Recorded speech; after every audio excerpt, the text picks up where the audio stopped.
हाँ जी दोस्तों, 90% मेरे हिंदू भाई बहनों को पता ही नहीं होगा कि हमारी लोकसभा में पेश हुए एक ऐसे बिल के बारे में जिससे मेरे हिंदू भाई बहनों की रूह तक कांप उठेगी।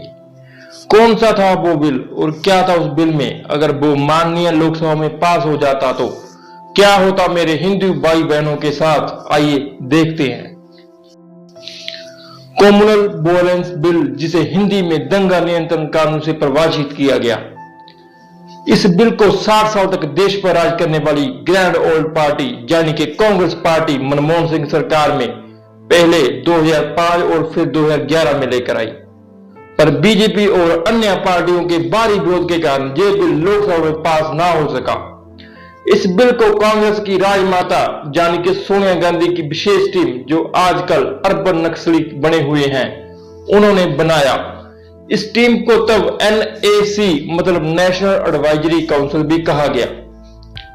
इस बिल में क्या लिखा था आपको बहुत ही सरल भाषा में मैं समझाऊंगा। पहले तो आप ये समझिए, अल्पसंख्यक और बहुसंख्यक। अल्पसंख्यक मुसलमानों को कहा जाता है और बहुसंख्यक हिंदुओं को। इस देश में मुसलमानों की जनसंख्या देश में 22 करोड़ से ऊपर होते हुए भी देश में इन्हें अल्पसंख्यक का दर्जा हासिल है, मतलब इनकी जनसंख्या देश में कम है। और बुद्ध, जैन, क्रिश्चियन और अन्य धर्म जो टोटल मिलाकर भी 3 करोड़ से ऊपर भी नहीं, उन्हें बहुसंख्यक का दर्जा है। आइए बताता हूं इस बिल में क्या लिखा था। इस बिल में था कि दंगा चाहे मुसलमान शुरू करे या फिर हिंदू, जो भी शुरू करे, केस बहुसंख्यक मतलब हिंदुओं पर किया जाएगा और इस केस के लिए जज भी अल्पसंख्यक यानी कि मुसलमान जज ही होगा। इस बिल में था कि अगर कोई भी अल्पसंख्यक यानी मुसलमान ये आरोप लगा दे कि मेरे साथ भेदभाव किया गया है, हिंदू के खिलाफ गैर जमानती FIR दर्ज हो जाती है। इस बिल में था कि अगर कोई भी अल्पसंख्यक यानी मुसलमान ये आरोप लगा दे मेरे साथ भेदभाव किया गया है, तो हिंदू के खिलाफ गैर जमानती FIR दर्ज हो जाती और आपको बिना सुनवाई के जेल में डाल दिया जाता और इस केस में जज भी मुसलमान जज ही होता। बिल में था कि कोई भी हिंदू दंगा, आगजनी, तोड़फोड़ की शिकायत अल्पसंख्यक के यानी मुसलमान के विरुद्ध थाने में नहीं कर सकता।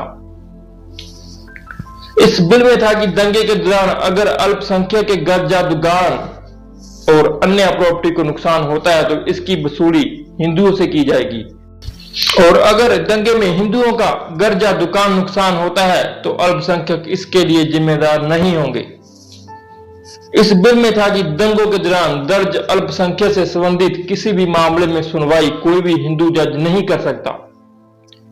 इस बिल में था कि अगर कोई अल्पसंख्यक समुदाय का व्यक्ति हिंदू पर हिंसा, आगजनी, तोड़फोड़, हत्या का आरोप लगाता है तो कोर्ट में सबूत पेश करने की जिम्मेदारी उसकी नहीं, केवल मुकदमा दर्ज करवा देना ही काफी है, बल्कि कोर्ट में निर्दोष साबित होने की जिम्मेदारी उस व्यक्ति और उस हिंदू की होगी जिस पर आरोप लगाया गया है।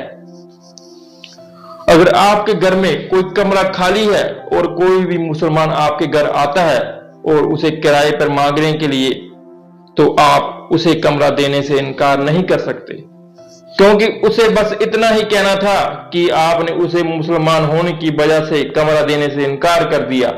जानी आपकी बहन बेटी को छेड़ने वाले किसी भी अल्पसंख्यक के खिलाफ भी हम कुछ नहीं कर सकते थे, मतलब कि अगर कोई छेड़े तो छेड़ते रहने दो, वरना वो आपके खिलाफ कुछ भी आरोप लगा देता, आपकी सीधी गिरफ्तारी होती और ऊपर से जज भी अल्पसंख्यक होता। देश में किसी भी हिस्से में दंगा होता, चाहे वे मुस्लिम बहुल इलाका ही क्यों ना हो, दंगा चाहे कोई भी शुरू करता, पर दंगे के लिए उस इलाके के हिंदू पुरुषों को ही दोषी माना जाता और उनके खिलाफ केस दर्ज कर जांच शुरू होती, और इस स्थिति में जज केवल अल्पसंख्यक जज ही होता। ऐसे किसी भी दंगे में चाहे किसी ने भी शुरू किया हो, अगर दंगे वाले इलाके में किसी भी हिंदू बच्ची या हिंदू महिला का रेप होता तो उसे रेप ही नहीं माना जाता। बहुसंख्यक है हिंदू, इसलिए उसकी महिला का रेप नहीं माना जाएगा। और इतना ही नहीं, कोई हिंदू महिला बलात्कार का पीड़ित हो जाती और वो शिकायत करने जाती तो अल्पसंख्यक के खिलाफ नफरत फैलाने का केस उस पर अलग से डाला जाता। इस एक्ट में एक और प्रस्ताव था जिसके तहत आपको पुलिस पकड़कर ले जाती। अगर आप पूछते कि आपने अपराध क्या किया है तो पुलिस कहती कि तुमने अल्पसंख्यक के खिलाफ अपराध किया है। तो आप पूछते कि उस अल्पसंख्यक का नाम तो बता दो तो पुलिस कहती नहीं, शिकायतकर्ता का नाम गुप्त रखा जाएगा। कांग्रेस के दंगा नियंत्रण कानून में यह भी प्रावधान था कि कोई भी इलाका हो, बहुसंख्यक को अपने किसी भी धार्मिक कार्यक्रम से पहले वहां के अल्पसंख्यक यानी मुसलमानों से NOC लेना जरूरी होता, यानी उन्हें कार्यक्रम से कोई भी समस्या तो नहीं है।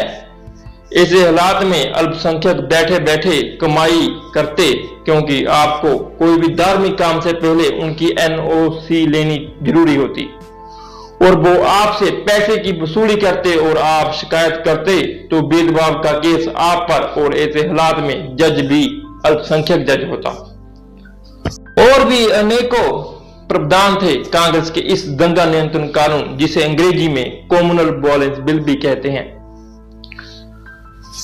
सुब्रमण्यम स्वामी ने इस बिल का सबसे पहले विरोध शुरू किया था। उन्होंने इस बिल के बारे में लोगों को जब बताया था तो 2012 में हिंदू कांप उठे थे। तभी से कांग्रेस के खिलाफ हिंदुओं में एकजुट होना शुरू कर दिया था। सुब्रमण्यम स्वामी का पूरा लेक्चर इस कम्युनल वायलेंस बिल पर आज भी मौजूद है। आप चाहे तो YouTube पर सर्च कर लें और अच्छे से सुन लें। इसका लिंक आपको मैं अपनी डिस्क्रिप्शन में भी दे दूंगा।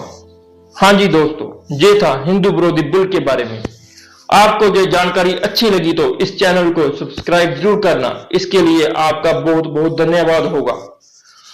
अगली स्टोरी जल्द ही लेकर इसी चैनल पे पेश होऊंगा। तब तक के लिए जय भारत माता की, जय भारत माता की।